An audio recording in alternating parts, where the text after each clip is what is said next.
Brilliance Audio presents the unabridged recording of 100 Ways to Motivate Yourself, 3rd edition, Change Your Life Forever, by Steve Chandler, performed by Fred Stella.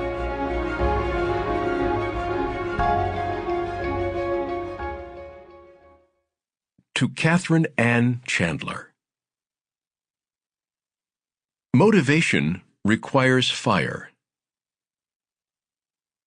When Bob Dylan wrote in his book Chronicles about how much he admired Joan Baez before he met her, he said, "I'd be scared to meet her.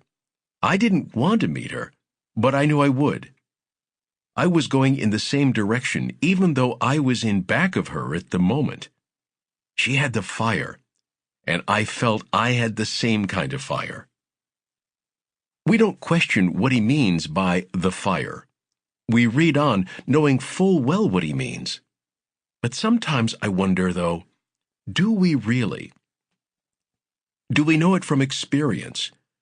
Do we feel the same fire? Do you have to be a poet or a singer? No.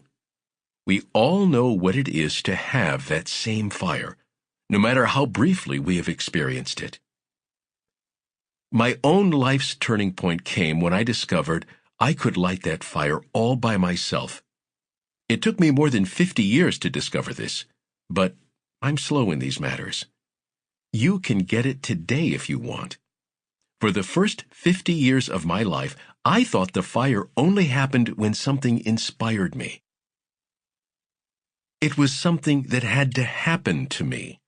And the reason I believed that was because that was my experience.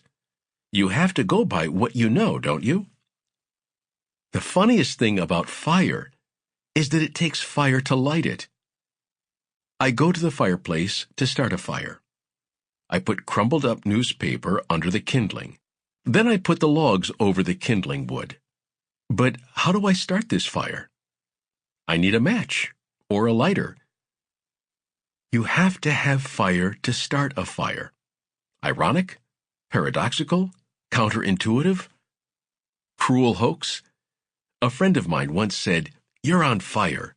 He was referring to the fact that I'd just sent him a flurry of book ideas, written copy for things we were selling, recorded audio programs, and a number of other activities and actions. How did I set myself on fire? With Sample complete. Ready to continue?